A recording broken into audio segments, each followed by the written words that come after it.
Buenas tardes, hermanos. En realidad quiero comenzar un nuevo ciclo en este año de 2019.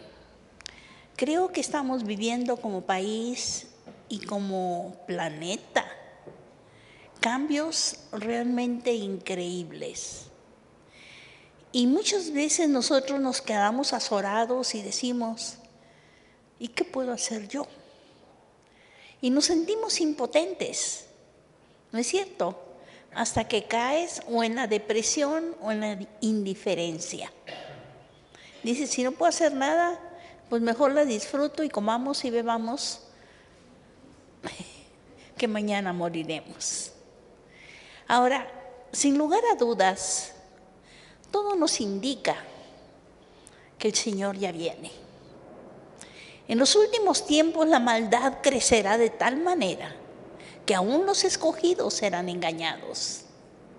Y es por eso que en este año, en estos estudios que vamos a tener, me gustaría que profundizáramos lo que significa el que Cristo muriera por ti y que dejáramos de tener en poco una salvación tan grande.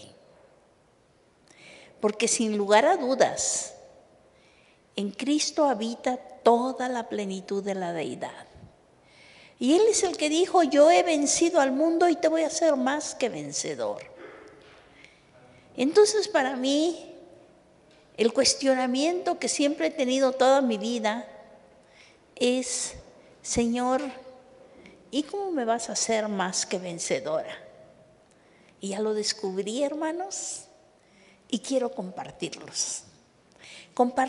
con ustedes. Porque siempre creemos que no podemos hacer nada. Y lo que es increíble es que cuando tú tienes a Cristo como tu Salvador personal, en Cristo habita toda la plenitud de la deidad. Y dijo el Señor, el que me ha visto a mí, ha visto al Padre, que es el creador de los cielos y la tierra. Pero desgraciadamente, muchos de nosotros que hemos aceptado a Cristo como nuestro Salvador personal, no tenemos esa experiencia personal y la paga del pecado es muerte. Y esa es nuestra verdadera naturaleza, la naturaleza de Adán, la que heredamos. Y lo que es increíble, hermanos, que cuando Cristo murió en la cruz del Calvario, yo les decía en diciembre, ¿qué significaba el nacimiento de Cristo? El nacimiento de Cristo significaba que el que era eterno e inmortal se hizo mortal para morir. Y se hizo débil y pobre y vulnerable para identificarse con cada uno de nosotros. Y siendo inocente, murió, derramó su sangre para darte oportunidad de pagar el precio de tus acciones y de tu ser con complejo de yo-yo, derramando su sangre. Porque sin derramamiento de sangre no hay remisión de pecados. Cristo murió por ti. Y esto es por gracia. Lo único que tenías tú que hacer es aceptar esa obra, aceptar ese regalo, hacerlo tuyo, para poder tener la salvación que Cristo te ofrece. Pero ¿saben ustedes que la sangre derramada en la cruz del Calvario te perdona tu pecado, pero no se deshace de la fuente del pecar, que es el yo? Es tu complejo de yo no se deshace y Él es el que te hace pecar. Porque es la carne, lo único que hace es dar el fruto de la carne. Y por más que te esfuerces, Tú no puedes dar esforzándote con todas tus buenas obras, lograr tener el fruto del Espíritu. Lo que es nacido de la carne, carne es; lo que ha nacido del Espíritu, Espíritu es. Si tú quieres deshacerte realmente de yo, lo único que tienes que... El Señor dijo, la paga del pecado es muerte, y el que te está provocando pecar es tu yo. Y lo que es interesante, hermanos, es que no se trata por eso de suicidarse, porque dice uno, niégate a ti mismo, y que duele más el pellejo que la camisa, ¿no? Pero lo que es interesante, y eso es lo que vamos a tratar el día de hoy, para saber lo que debería de ser la vida cristiana normal,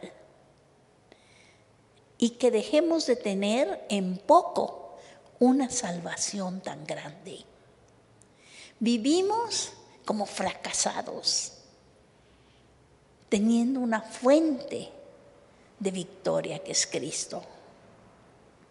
Vivimos quejándonos como si estuviéramos desamparados. Cuando tienes aquel que dice, yo he vencido al mundo y te haré más que vencedor, y yo estaré contigo todos los días hasta el fin del mundo. Ahora fíjense bien en nuestros cultos de oración y simplemente en sus oraciones particulares. ¿No se han fijado que estamos centrados en estarle pidiendo al Señor que fortalezca nuestro hombre natural, que nos permita tener fama, que nos permita tener dinero, que nos permita tener éxito, que nos permita ser mejor que el otro? Pero ¿saben que el Señor, la obra redentora, no era para fortalecer al primer Adán? Porque ese primer Adán tiene como destino la muerte. Entonces tus peticiones para que fortalezca, pues están en contra de su voluntad. Lo que es nacido de la carne, carne es, y esa está destinada a morir. ¿Y cómo le hacen? Ya descubrí cómo lo hacen. Nosotros nos quejamos de nuestras broncas, hasta que descubrí que las broncas que tienes es cuando el Señor te empieza a sacar los trapitos al sol de esa casa que decían, de tu casa, como decía el pastor el domingo. Empieza a ir de cuarto en cuarto porque Él quiere tomar posesión de todo tu ser, para que tu cuerpo sea su vida, que no seas tú, sino Cristo en ti. Y Él pueda continuar el ministerio que tuvo cuando estuvo aquí en la tierra. Por eso decía, las cosas que yo hago, mayores que estas haréis, porque yo voy al Padre, y tendréis poder y me seréis testigo. Y el Señor justo usa las dificultades que tenemos para ir señalando y para mostrarte que te conozcas tu naturaleza pecaminosa y reconozcas que tú no puedes y se lo entregues a Él. Y cuando tú le entregas y le dices, Señor, no yo, sino tú en mí, dime qué quieres que yo haga. Entonces lo que el Señor hace, lo que tú estás haciendo es darle oportunidad al Señor, que el Espíritu Santo que mora en ti, que te fue dado desde que tú aceptaste a Cristo como tu Salvador personal, empiece a actuar. De otra manera no puede actuar. Es como cuando tienes a un niño que está necio y necio y necio de querer hacer las cosas a su manera, y tú le quieres enseñar cómo y se niega. Mientras este se niega, nada más lo único que va a hacer es estar peleando. Hasta que él dice, bueno, ¿qué quieres que haga? Entonces ya tiene la disponibilidad de aprender y de escuchar y de probar. De otra manera tú no puedes. Y el Señor es muy respetuoso. Para que tú puedas tener al Cristo que viva en ti, el que quiera seguir en pos de mí, niéguese a sí mismo. Tienes que reconocer que tú no puedes. ¿Por qué? Porque cuando tú aceptaste a Cristo, entre los dones que te dio, fue estar co-crucificado con Cristo. Por eso en el bautismo, la gente, cuando acepta a Cristo y se bautiza, en nuestras iglesias el bautismo es por inmersión y simboliza la muerte juntamente con Cristo. Y cuando sales de las aguas es la resurrección de Cristo. ¿Por qué? Porque cuando tú mueres ya te estás dando oportunidad de tener nueva vida. Porque si la semilla no muere, no puede traer fruto, no puede tener vida. Y por eso dicen que el que muere una sola vez, dice, el que nace una sola vez, muere 2 veces.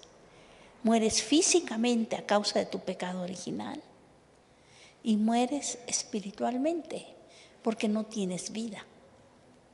Pero si tú naces otra vez, como le dijo Jesucristo a Nicodemo, de cierto te digo que si no naces otra vez, no puedes ver el reino de Dios. ¿Y cómo puedo entrar en el vientre de mi madre nuevamente y nacer? Lo que es nacido de la carne, carne es.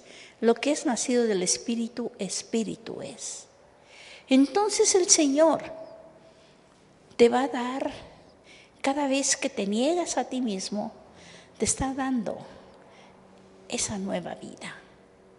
Es un proceso en donde Él está tomando posesión de aquello que Él te señala y tú reconoces que allí hay un rincón que no le has entregado. Por eso el apóstol Pablo decía, no es que ya lo haya alcanzado, sino prosigo al blanco. Piano, pianito, el Señor va tomando posesión.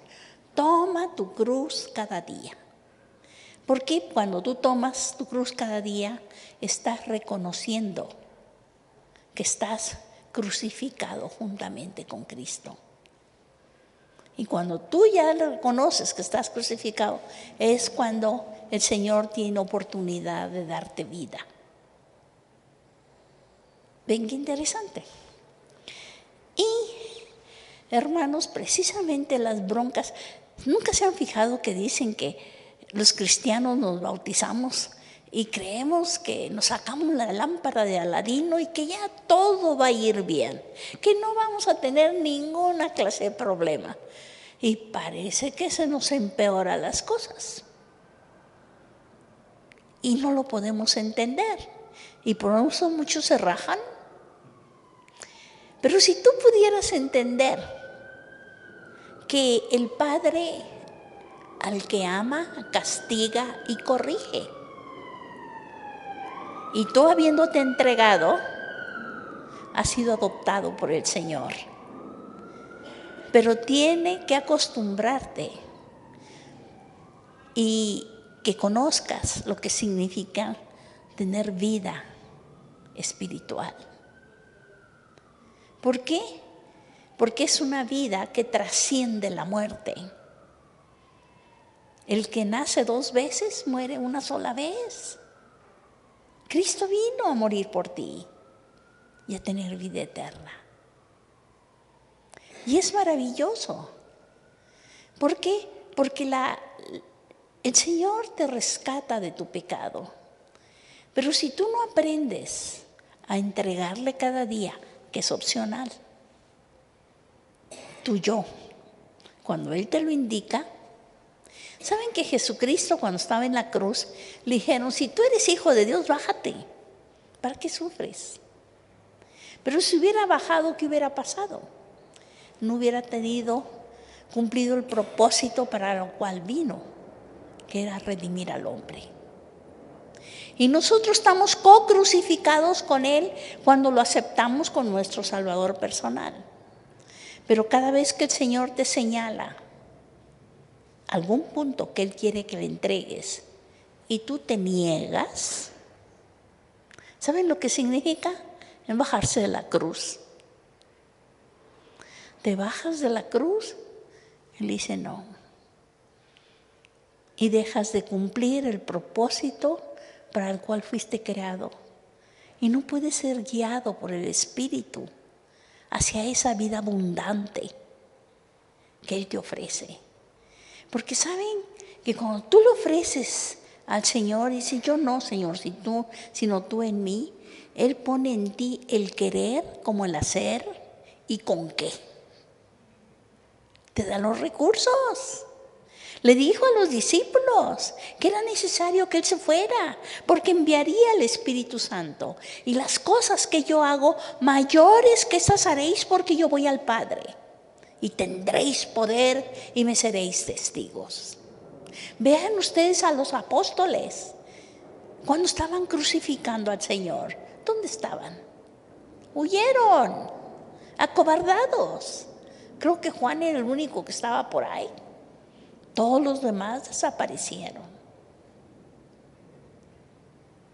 Pero ¿qué tal cuando recibieron en el Pentecostés la unción del Espíritu Santo? Fueron en realidad hombres de valor, que supieron a través de esa revelación del Espíritu Santo en su vida lo que significaba tener un gran tesoro. ¿Y qué es el reino de Dios? El reino de Dios es cuando un hombre encuentra un gran tesoro y se deshace de todo lo que tiene con tal de abrazar ese tesoro. Es como una perla preciosa que vendes todo lo que tienes para adquirir la perla. Y cuando tú empiezas a descubrir lo que significa ser hijo del Rey de Reyes y Señores de Señores, voy derecho y no me quito. Y todo lo puedo en Cristo que me fortalece. Pero déjenme darles algo muy interesante. ¿Saben ustedes que allí en el Logos, que es un software de la Biblia, encontré que el pasaje ese de todo lo puedo en Cristo que me fortalece, creo que en hebreo, en el original, no viene fortalece, lo traducen como capacita. Entonces el pasaje diría, todo lo puedo en Cristo que me capacita. ¿Verdad que no es lo mismo? Porque cuando tú dices todo lo puedo en Cristo que me fortalece, pues es como si fuera una fuerza esotérica que viniera y te hiciera como Superman. Pero cuando te dice todo lo puedo en Cristo que me capacita, significa que te está enseñando a usar lo que ya te dio. Pero el hombre natural no percibe las cosas que son del Espíritu de Dios, son locura. Pero cuando eres cristiano ya lo tienes, nada más que no lo sabes usar. Porque lo ves en función de tu carne, de acuerdo a cómo te educaron en tu cultura. Y finalmente la cultura te la imponen a base de castigos y recompensas, cómo te debes de comportar para ser aceptado en la sociedad en la que te toca vivir. Y la palabra de Dios te dice, ¿y qué ganará el hombre si granjeare todo el mundo y perdiere su alma?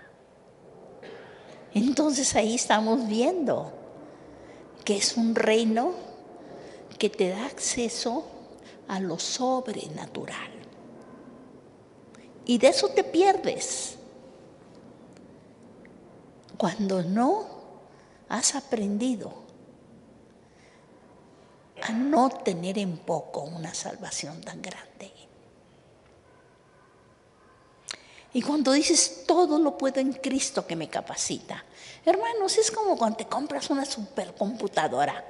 Ok, pero con mucha memoria y todo. Pero en vez de usarla con todo su potencial, tú la usas como máquina de escribir. Y con un dedo, porque ni siquiera usaste los 10 dedos.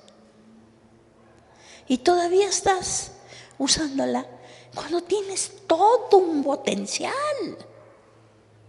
Pero si no sabes usarla, ¿de qué sirve tener una supercomputadora si con una máquina de escribir vieja, con esa sobrevives? Pero Él vino para darte vida, no vino para hacerte sobrevivir. ¿Ven qué interesante? Y Él te capacita, porque cada problema que tú tienes en la vida es porque te acerca a tu nivel de incompetencia. Y tú te esfuerzas, porque así te educaron, a buscar en la profundidad de tu ignorancia y en la limitación de tus recursos cómo lo vas a resolver, hasta que te das cuenta que no puedes. Y en vez de deprimirte y hacer trampas, mejor clama a mí y te responderé y te enseñaré cosas grandes y difíciles que tú no conoces. Porque en Cristo habita toda la plenitud de la deidad. Él es tu sabiduría, Él es tu redentor, Él es tu salvador. Y si nosotros aprendemos a acudir a Él, entonces Él te capacita y te hace ver que Él ya te dio con qué resolverlo. Pero pues tú no tenías el manual, porque lees muy poquito tu Biblia y cuando la lees no la entiendes, porque andas buscando cómo justificar tu zona de confort. Nada más. Porque sigues creyendo que el mundo gira alrededor de ti. Pero el mundo no gira alrededor de nosotros. No podemos practicar un individualismo en donde creemos que nosotros somos el centro del universo. Eso es justo el pecado original. Eso es justo tu naturaleza adánica en su máxima expresión. Pero cuando tú vienes al Señor, Él te muestra el camino en donde vas a manejar Dios, tu prójimo y tú mismo. Que no es lo mismo, porque si yo interpreto todo en función del yo, todo lo arreglo con regla de 3 simple. Yo, después yo y luego yo. Como decía mi hermana cuando tenía 8 o 9 años y la mandamos al mercado a comprar gladiolas para llevarlas al cementerio. Y llegó y le dice, señora, ¿cómo están sus gladiolas? ¿Cuánto cuesta la docena de gladiolas? 15 pesos, le dice. Oiga, ¿y la media docena? Dice, la media docena cuesta 6 pesos. Entonces deme 2 medias docenas. Pues sí, porque no te vas con la finta que ibas a traer una docena, sino que en realidad si comprabas 2 medias te salía más barato. Pero es muy interesante, porque nosotros así es como interpretamos el mundo. A mí qué me importa que suba la gasolina si yo no tengo coche. A mí qué me importa que suba el azúcar si yo soy diabética. Pero todo eso te afecta a tu prójimo y si le afecta a tu prójimo te afecta a ti. ¿Ven qué interesante? Entonces el Señor te muestra cómo manejarte, cómo manejar sistema. Es decir, manejas varias variables simultáneamente y para eso requieres varias ecuaciones por cada variable y cómo jugar con ellas. Y eso se llama matemáticas. Lo otro es aritmética. ¿Cómo la ves? Por eso el Señor cuando te dice, el que quiera seguir en pos de mí, niéguese a sí mismo. En realidad te está diciendo, deja de contar con los dedos porque te voy a enseñar matemáticas. Porque cuando Él te dice, niégate a ti mismo, es como si ustedes saben que si ustedes tienen un software de un Windows 1.0 y quieres abrir un archivo que fue generado en un Windows 10, no lo puedes abrir, porque tu versión antigua maneja muchas constantes, no tiene ecuaciones. Las nuevas versiones requieren más ecuaciones. Entonces, el Señor te dice, si tú quieres abrir el archivo de Windows 10, tienes que bajar tu Windows 1.0, hacerte chip up para aumentar la memoria y que te quepa la nueva versión. De otra manera no puedes ni siquiera abrir el archivo. Pero lo que es maravilloso cuando yo trabajé en Pemex es que nos conectaron a un servidor. Entonces ya no tenías que actualizar tú el software. El software era actualizado en el servidor. Y cuando ellos actualizaban el servidor y tú requerías un Word o un PowerPoint, tú nada más lo pedías y te mandaban la última versión. Y tu computadora no usaba, es decir, tú nada más guardabas archivos. Es todo. Tú no guardabas software.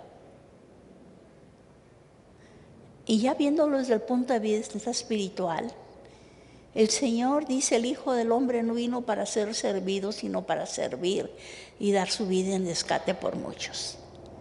Entonces, Él renueva tu entendimiento, no diciéndote a ti que te agobies y que saques maestrías y que saques doctorados y que saques un montón de títulos, sino te dice que te conectes al servidor de servidores y Él se encarga. Por eso dijo, mi yugo es fácil y ligera mi carga. Tú no guardas más que archivos. Y acuérdate de tu Creador. Y acuérdate de dónde te ha traído. Acuérdate. Acuérdate cómo te ha bendecido. Acuérdate cómo te sacó de broncas cuando tú estabas diciendo no puedo. Y si tú caminas sistemáticamente con el Señor, cuando llegas a viejo es una maravilla. Es la mejor época de la vida, hermanos, porque ya acumulaste chorro de recuerdos. Es más, vives del pasado, pero viviendo del pasado, poniéndolo a la luz del camino al donde te vas y con la perspectiva del plan de Dios para tu vida. Créanme, es maravilloso. Es maravilloso. Mi hermano falleció el sábado pasado. Yo fui a su sepelio. Mi cuñada, pues, era de una persona muy, muy católica. Pero mi hermano aceptó a Cristo como su salvador personal cuando era joven. Ya después se casó, lo desviaron Pero lo que es interesante es que Dios puso en mi corazón que hubiera un culto de acción de gracias. Y entonces yo le dije a mi cuñada que yo quería tener un culto de acción de gracias. Y llamé a un pastor. Pero como todo fue a última hora, nos avisaron el sábado, yo me fui hasta el domingo, llegué a la 1 de la tarde y ya a las 5:30 se llevaban de la funeraria el cadáver para la misa de cuerpo presente y después al crematorio. Le dije, yo quiero tener un culto y lo voy a hacer entre 4 y 5 antes de que se lo lleven. Pero todas las personas cristianas que yo conocí en Tampico, ninguna se apareció porque no tuve tiempo de avisarles. Y lo que es interesante es que le dije al pastor, le digo, ¿sabe qué, pastor? estamos usted y yo solos, creo que no vamos a poder tener cantos. ¿Y no trajo usted su guitarra? Le dije, porque él toca la guitarra. Le dije, pero el que está en Cristo, vive no él, sino Cristo en él. Mi cuerpo, Señor, es tu vida. Y estoy segura, pastor, que su cuerpo también es su vida. Vamos a meternos. Él dijo que viniéramos, vamos. Mandadero no tiene culpa. Y vamos a pedirle que Él se manifieste, que sea Él el que ponga el mensaje en el corazón de todos. No es nuestra obra. Vamos a dejar que el que vive en nosotros se manifieste de una manera viva, porque no puedes dar lo que no tienes. Y en eso consiste, en realidad, la riqueza y la influencia del cristiano. Ese niégate a ti mismo, para que no vivas tú, sino viva Cristo en ti. Y donde quiera que tú vayas, el Señor se manifiesta, aunque no abras la boca. Él se manifiesta.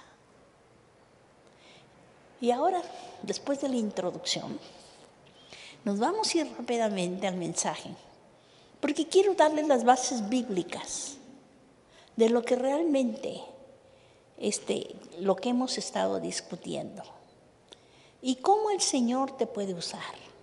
Y ya después, créanme que poco a poco, ya ni siquiera te atreves a pedirle, porque Él sabe lo que tú necesitas y Él te da lo que tú necesitas.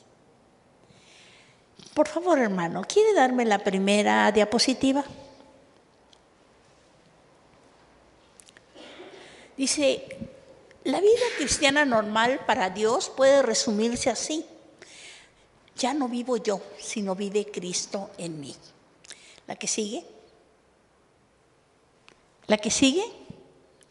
Dice, existen dos aspectos en la salvación que deben de manifestarse en la vida del cristiano. La primera es el perdón del pecado, que es con la sangre derramada en la cruz del Calvario. Y la segunda es la liberación de pecar, que es toma tu cruz cada día. La que sigue. Dice, cualquiera que no esté experimentando ambos aspectos en su vida está viviendo por debajo de los privilegios que Dios ha provisto para nosotros en Cristo. La que sigue. La sangre puede lavar mis pecados, pero no puede deshacerse de mi viejo hombre. Eso dice Romanos 6:6. Para esto necesitamos la cruz, a fin de que el viejo hombre sea crucificado. Bien, la sangre actúa contra los pecados, es la cruz la que trata con el pecador. La que sigue. Al principio de nuestra vida como cristianos estamos más interesados en nuestro hacer que en nuestro ser. La que sigue. Estamos más centrados en lo que hemos hecho que en lo que somos. Pensamos que si tan solo pudiéramos rectificar ciertas cosas, eso nos haría buenos cristianos. De ahí que nos centramos en cambiar nuestras acciones. Es decir, ¿qué hice? En vez de lo que somos. Lo que sigue. Tratamos de agradar a Dios, pero descubrimos que hay algo dentro de nosotros que no desea agradarlo. Y entre más tratamos de cambiar las cosas, descubrimos lo profundamente arraigado que está el problema. ¿Qué sigue? No se trata de nosotros mismos, se trata de Dios en nosotros. Para deshacernos de nuestra pecaminosidad, debemos de deshacernos de la vida. Pero ¿cómo podemos morir?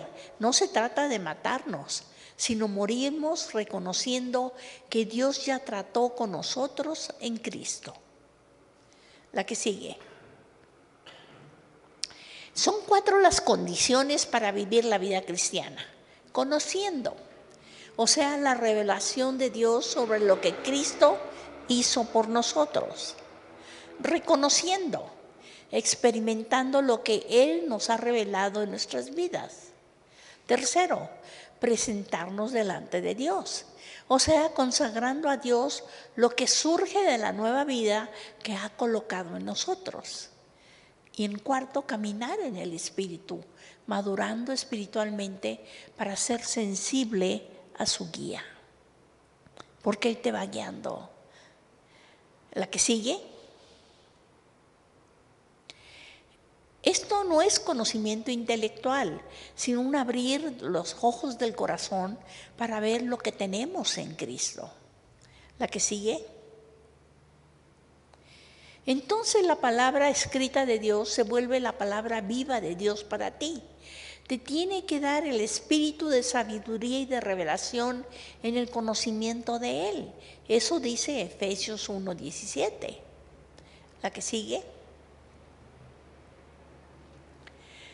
Y aquí vemos cómo la individualidad, o sea, yo, es la envoltura de la vida personal. La que sigue. La individualidad falsifica la personalidad, así como la lujuria falsifica el amor. Dios diseñó la naturaleza humana para Él mismo, pero la individualidad la corrompe y la desvía hacia sus propios propósitos. La que sigue. Obsérvate cuidadosamente cuando el Espíritu de Dios esté obrando en ti. Él te empuja hasta el límite de tu individualidad, donde es necesario escoger entre decir, no lo voy a hacer, o someterte para romper el caparazón de la individualidad y dejar que emerja la vida personal. El Espíritu Santo la va reduciendo poco a poco a un solo punto. La que sigue. Dios quiere llevarte a tener comunión con Él, pero si no estás dispuesto a ceder el derecho sobre ti mismo, Él no lo hará. Niéguete a sí mismo. Cuando tú niegas tu derecho a la independencia, la vida real tiene la oportunidad de crecer. ¿La que sigue? Que sean uno, así como nosotros somos uno, dijo el Señor. La personalidad es esa parte peculiar, singular e incalculable de nuestra vida, que nos diferencia de todos los demás. Dice, la gloria que me diste, yo les he dado para que sean uno, así como nosotros somos uno. ¿La que sigue? La personalidad se debe unir, es decir, que solo alcanzas tu verdadera identidad cuando estás unido a otras personas. Por eso los mandamientos dices, amarás al Señor tu Dios, a tu prójimo y a ti mismo. Cuando el amor o el Espíritu de Dios entra en ti, quedas transformado y ya no insistes más en mantener tu individualidad, en pensar solamente en lo que a ti te beneficia o te perjudica, sino manejas sistema. El que sigue. Que sean uno así como nosotros somos uno. Cuando le cedes a Dios tu derecho sobre ti mismo, enseguida tu verdadera naturaleza personal comienza a obedecer a Dios. Jesucristo emancipa toda tu personalidad e incluso tu individualidad se transforma. ¿La que sigue? La transformación es causada por el amor, es decir, por la devoción personal a Jesús. El amor es el desbordante resultado de una persona en la verdadera comunión con su prójimo.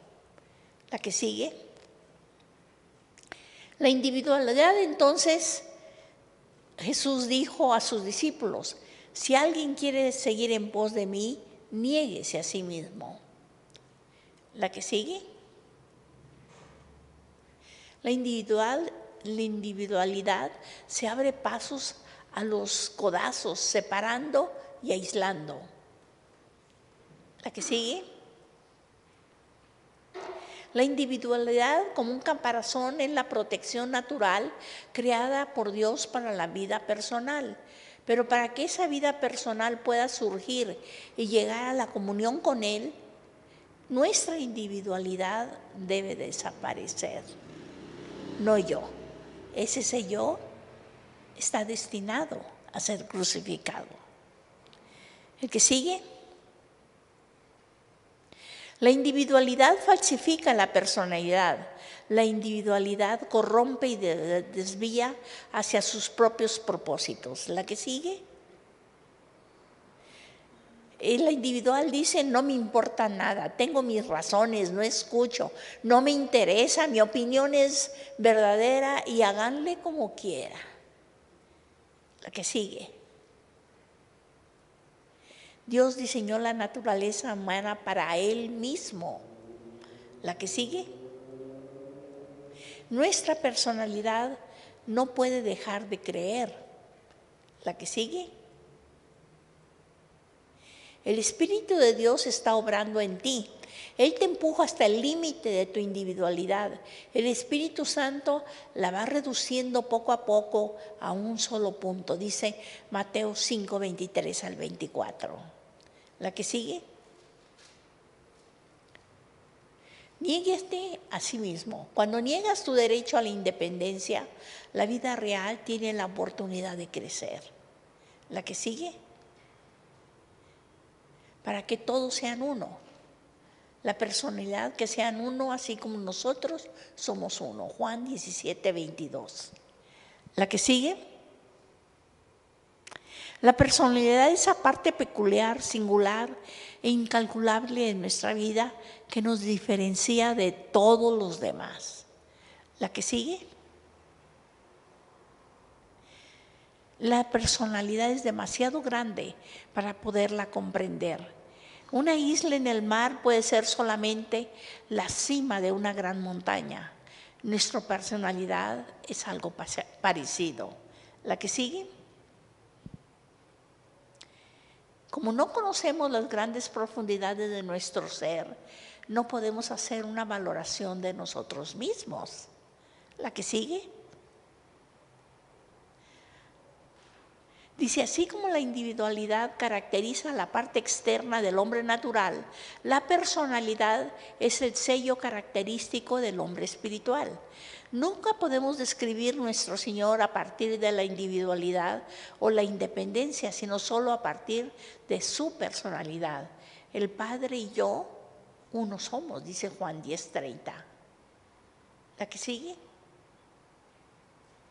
Así que somos embajadores en nombre de Cristo. Como si Dios rogase por medio de nosotros, o rogamos en nombre de Cristo, reconciliaos con Dios. Al que nos conoció pecado por nosotros, lo hizo pecado para que nosotros fuésemos hecho justicia de Dios en él. La que sigue. Sin saber qué hacer, nunca más confesaré falto de entendimiento, porque Dios ha hecho también que Cristo sea nuestra sabiduría. Dice 1 Corintios 1:30. El hombre espiritual no necesita que nadie le enseñe, el mismo Espíritu le enseña. Una de las cosas que yo he aprendido después de sacar una licenciatura, una maestría, una especialidad, un doctorado y haberme dedicado toda la vida a la investigación, yo descubrí que finalmente yo no necesito saberlo todo.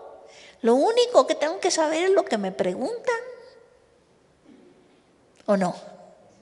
Y no se han fijado que cuando ustedes se abarrotan de libros y de conocimientos y saturan su mente de un montón de cosas, estás más preocupado de buscar en tu cabeza dónde pusieron la posible respuesta que en conocer en qué rollos anda el que te preguntó para tener la respuesta correcta.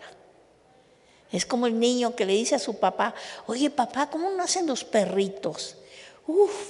El señor quedó todo asustado, se fue a la enciclopedia, empezó a averiguar todas las costumbres sexuales de los perros, etcétera, etcétera, y llamó al hijo y le puso toda una cátedra de cómo nacen los perritos. Y el chiquillo se le quedaba mirando con cara de what, hasta que se le ocurrió algo genial al padre. Le dijo, bueno, ¿y por qué me preguntas eso? Dice, bueno, la verdad es que yo nada más quería saber si nacen con pelo o sin pelo. Era todo lo que quería saber. ¿Y cuántas veces estamos nosotros así? ¿Cuántas veces viene la gente a nosotros y nos arrancamos con un montón de pasajes bíblicos en vez de identificarnos para consolarlo de la manera en que fuimos consolados? Porque no se puede dar lo que no se tiene, hermanos. La que sigue. Pues todos han pecado y están privados de su gloria, de Dios, pero por su gracia son justificados gratuitamente mediante la redención que Cristo Jesús efectuó en Romanos 3, 23 al 24. La que sigue. Sacrificio, nuestra oportunidad. El sacrificio expiatorio, el sacrificio de Cristo da paz al ser humano que cree en Él. Romanos 3, 25 y 26. Dice, Dios hizo que Cristo, al derramar su sangre, fuera el instrumento del perdón. Este perdón se alcanza por la fe y demuestra que Dios es justo y que si pasó por alto los pecados de otro tiempo fue solo a causa de su paciencia. Igualmente demuestra que Dios es justo ahora y que sigue siendo justo al declarar libre de culpa a los que creen en Cristo. El que sigue. Romanos 4:5 dice, mas el que no obra sino cree que aquel justifica al impío, su fe le es contada por justicia. La que sigue.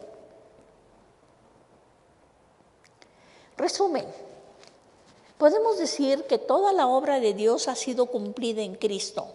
Todo lo que recibimos es lo que Dios ya hizo en Cristo. Todo lo que Él hizo, tú lo puedes poseer creyendo en Cristo y su obra. La que sigue.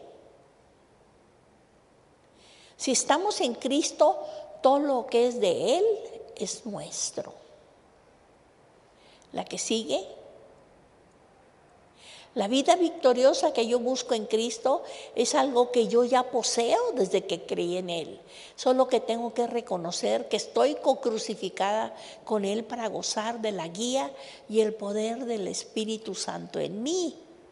Es decir, mientras que yo no reconozca que estoy co-crucificada con Él, no le estás dando acceso al Espíritu Santo, que es el que te da poder, que es el que te explica el propósito de Cristo para tu vida y el que te da los recursos y pone en ti el querer como el hacer por su buena voluntad.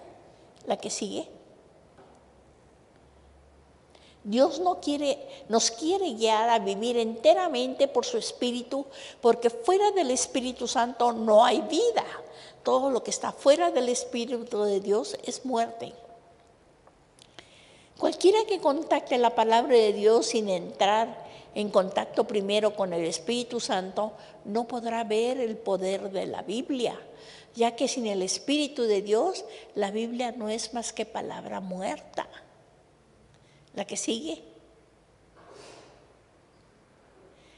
Para estar en contacto con Dios no necesitas teléfono ni correo, solo necesitas cerrar los ojos y abrir tu corazón. Si logras entrar en contacto con Dios, puedes lograr que otros también puedan entrar en contacto con Él. Cuando trabajamos en la obra del Señor, lo que importa no es lo que haces, sino cuál es la fuente en donde se origina dicha obra. ¿De nuestra carne o del Espíritu Santo? La que sigue. Dios nos salvó para darnos vida eterna. Si el creyente ha de sufrir por su fe, lo peor que le puede suceder es perder su vida. Pero Jesucristo resolvió este problema. Pablo dice que Cristo abolió la muerte. La Biblia habla de la muerte en varios sentidos. La física, o sea, la separación del alma y el cuerpo. La espiritual, o sea, la separación del alma y Dios. Y la eterna, que es la separación de Dios del individuo para siempre. Todos son resultados del pecado. Cuando Pablo escribió que Jesús quitó la muerte, no quiere decir que la eliminó.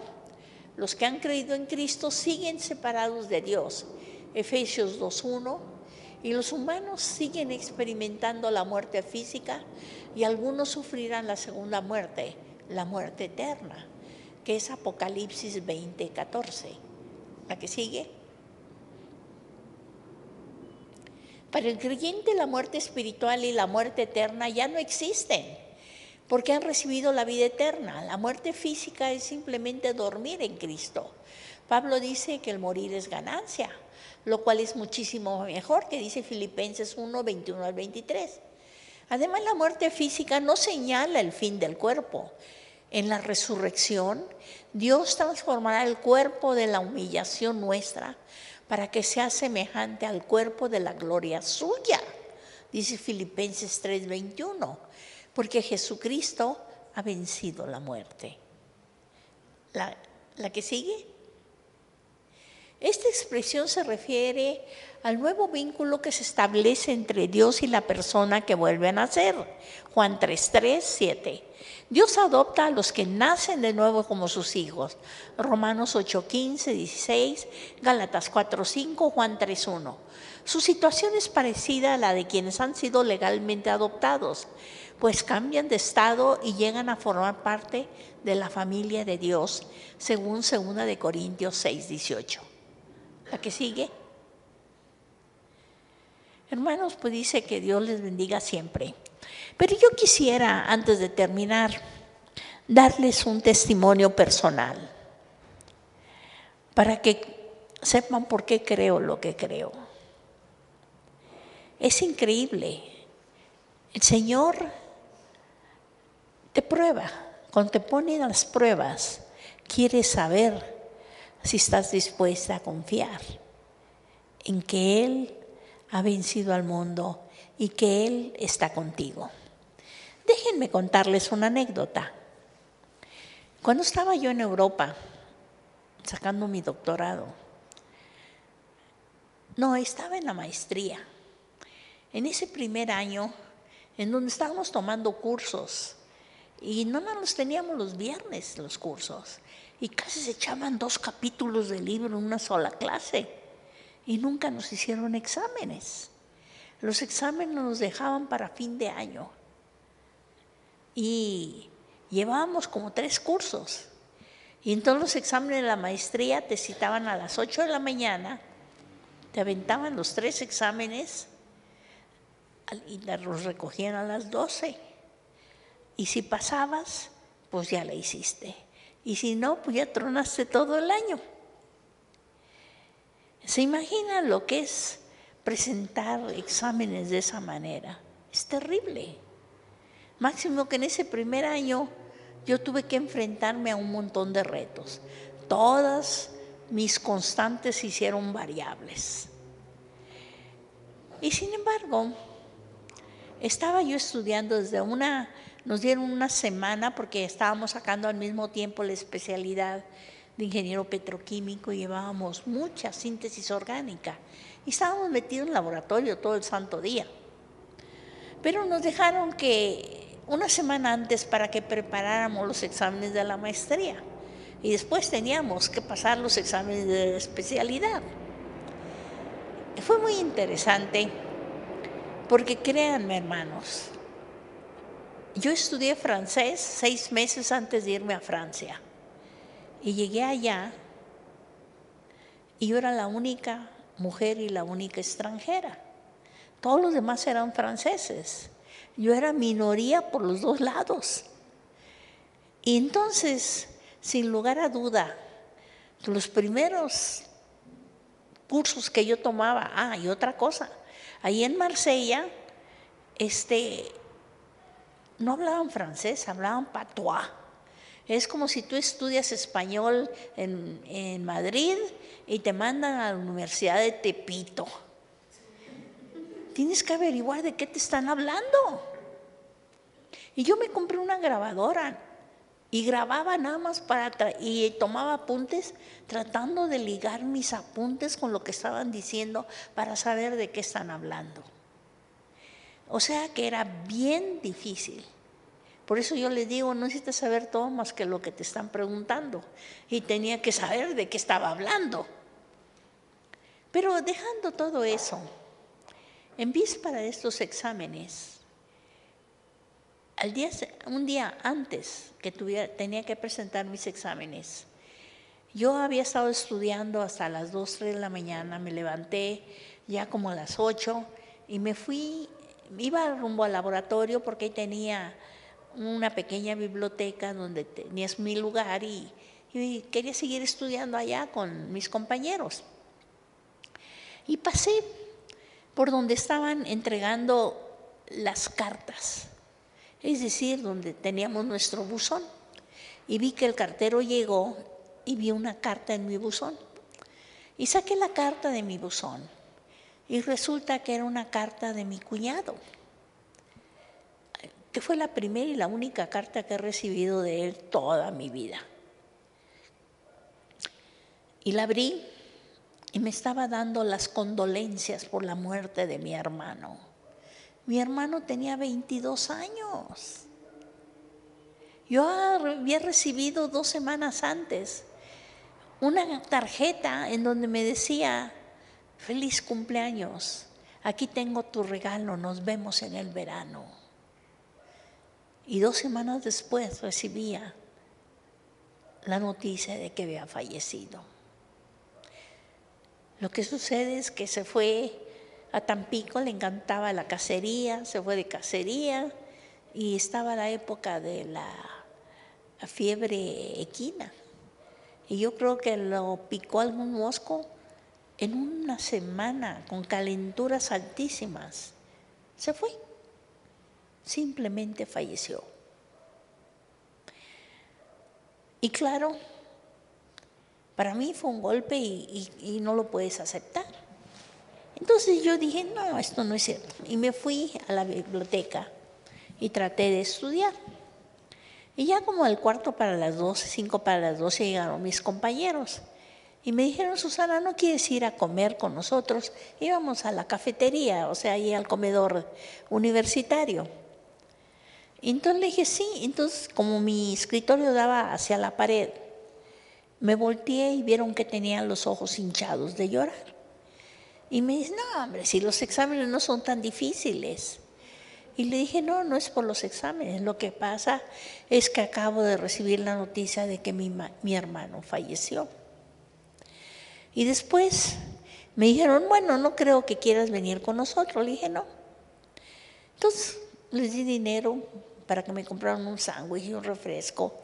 Y yo me quedé allí. Al rato llegaron y me trajeron mi sándwich y mi refresco.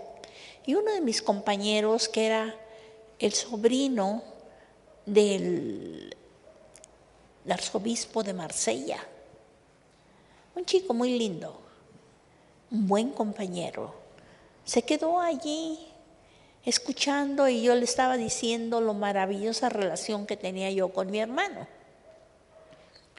Entonces me dijo: ¿sabes qué, Susana? Ya me tengo que ir porque no he terminado de estudiar y tenemos los exámenes mañana. Y dice: no te queda más remedio que rezar por su alma. Y entonces yo le dije: no, rezar por su alma no. Porque la palabra de Dios dice que el que cree en Él, aunque esté muerto, vivirá. Y entonces me dice: entonces, ¿por qué lloras? Le digo: no lo había pensado, pero en realidad yo no lloro por él, yo lloro por mí. Yo lo extraño porque pensaba volver a verlo. Y entonces él se fue y yo al rato recogí mis cosas y me regresé al dormitorio para tratar de seguir estudiando, pero no podía. Y lo único que hice fue sentarme a escribir 2 cartas. Una a mi madre, que le dije a mi mamá: ya sé, ¿por qué no me has escrito? No te preocupes, ya me enteré. Mi hermano falleció. Pero no perdemos a los que amamos, simplemente se van antes. Mi hermano está con el Señor y allá lo veremos.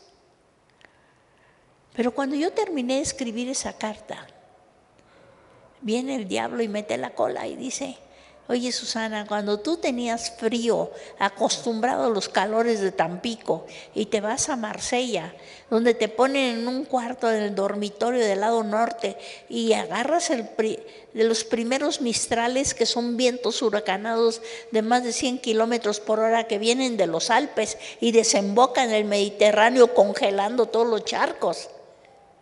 Y en el lado norte tú no tienes manera de tener ese viento que se mete por las ventanas.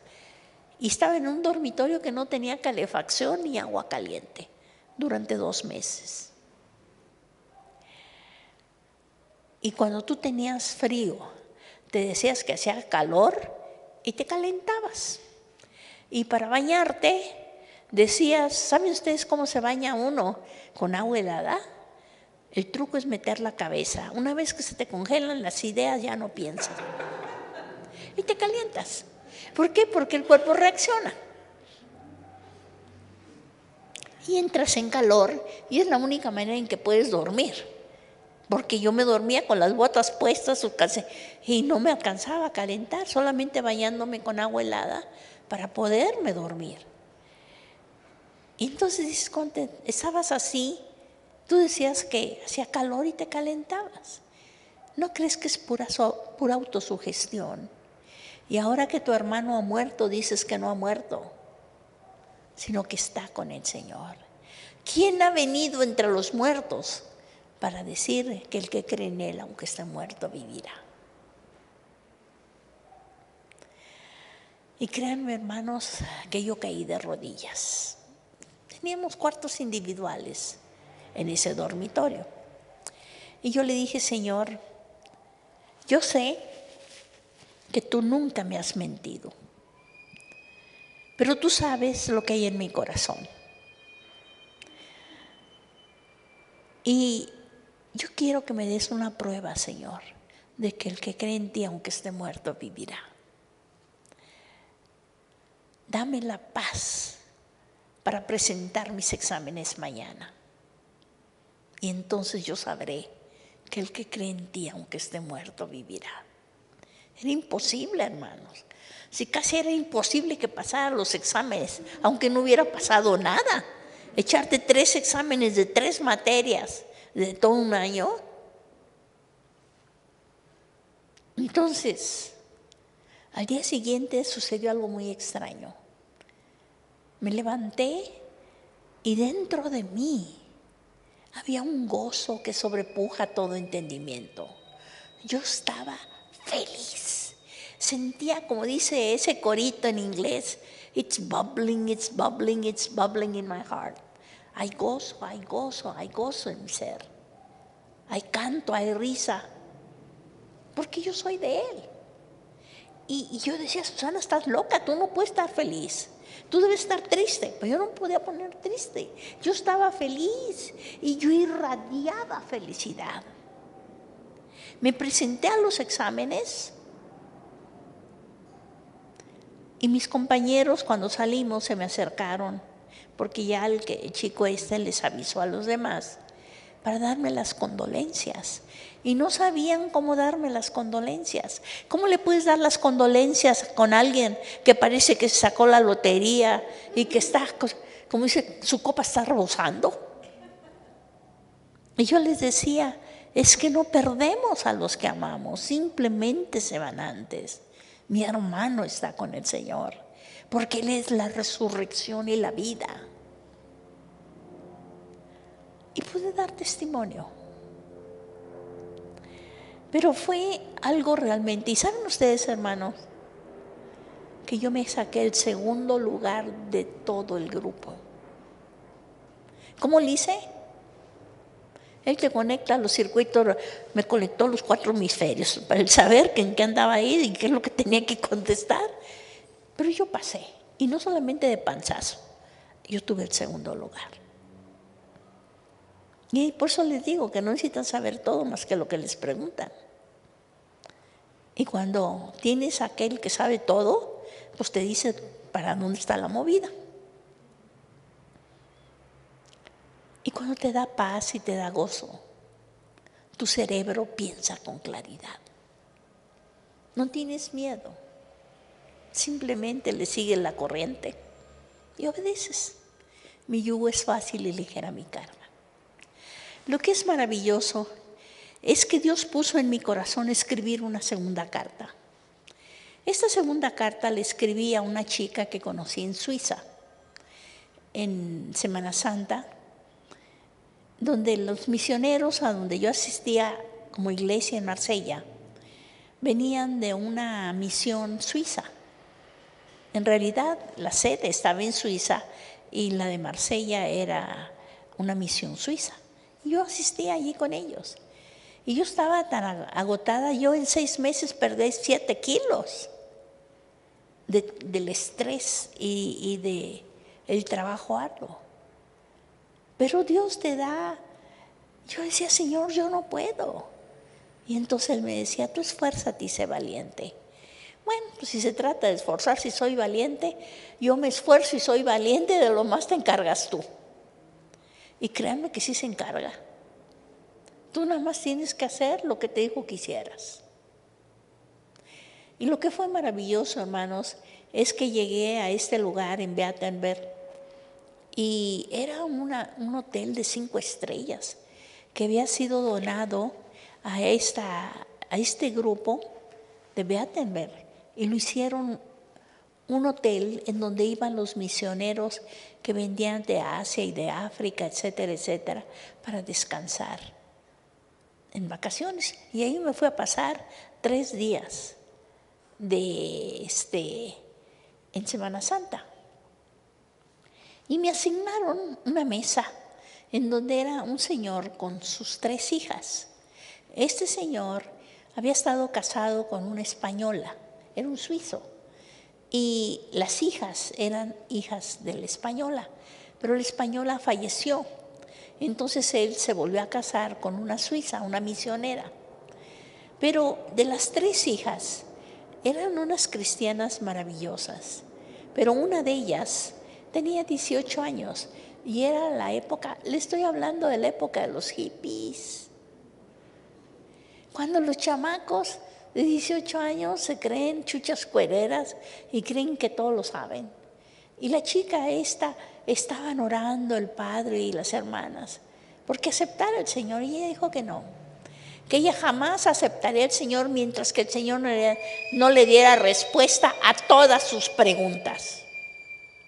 Y ahí es donde estaba Machada. El caso es que nos subimos en el teleférico y tuve oportunidad de platicar con ella. Y yo le decía a ella, le digo, ¿y por qué crees que, tú sabes que allá en Estados Unidos, cuando una persona entra a trabajar a la NASA, ¿tú crees que le dan acceso a todos los secretos? En primer lugar, para que entres a trabajar, tú tienes que ser ciudadano y te tienes que ganar la confianza para que te dejen entrar a la parte de la investigación que es secreta. No creas que todos los secretos y las investigaciones están disponibles para cualquiera que pase y pregunte nada más baboseando. Digo, no. ¿Y por qué crees que Dios te va a revelar todo lo que a ti se te hinche la gana cuando tú ni siquiera eres ciudadana? No tienes derecho. El caso es que fue una situación increíble y hubo muchas cuestiones, pero yo no quiero distraerlos y quiero regresar a algo. Cuando yo estuve pasando esta experiencia de mi hermano, yo sentí que tenía que escribirle una carta a esta chica. Y le escribí una carta, le digo, ¿sabes qué? Acabo de recibir una carta que mi hermano de 22 años falleció. Tenía más o menos tu edad. Pero mi hermano aceptó a Cristo como su Salvador personal. Y yo he encontrado que el hecho de que él haya aceptado, a mí me da la paz de que lo voy a volver a ver. Y que no perdemos a los que amamos, simplemente se van antes. Por eso yo quisiera exhortarte. que aceptes a Cristo como tu Salvador personal. Porque tienes 19 años, pero no tienes garantía de que tengas una larga vida. Mi hermano murió a los 22 años, en víspera de graduarse como administrador de empresas. Era un chico lleno de vida. Y yo te digo que si tú no aceptas a Cristo como tu Salvador personal, si el Señor te llama a su presencia, vas a dejar desesperados a tus padres y a tus hermanas, porque tendrán la seguridad que te habrán perdido para siempre. Y le envié la carta. Finalmente, a las 2 semanas recibí una carta de la hermana que me decía que su hermana había recibido la carta y que la semana anterior se había bautizado.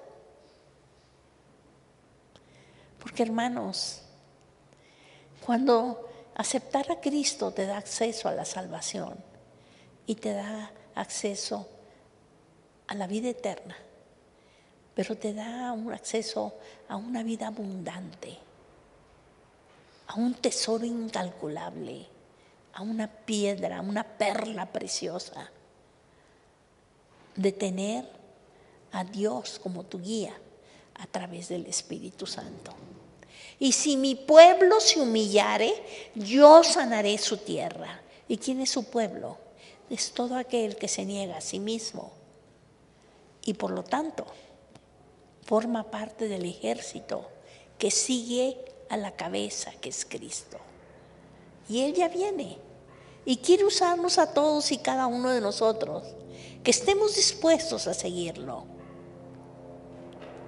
para sanar nuestra tierra. ¿Creen ustedes que no pueden hacer nada? Claro que pueden hacer. Y incrementa tu relación con Dios. Conoce a tu Señor. Y Él se encarga de decirte lo que tienes que hacer y llevar a cabo el reino de Dios. Estamos en guerra. Y no tenemos lucha contra carne ni sangre, sino contra potestades. Los poderes malignos están tratando por todos los medios de destruirnos. Pero yo creo, hermanos, si cada uno de nosotros realmente, habiendo sido redimidos por Cristo, estemos dispuestos a usar y ser usados por el Espíritu Santo, Él nos hará como país más que vencedores. Y podremos decir que no habremos vivido en vano. Que el Señor los bendiga.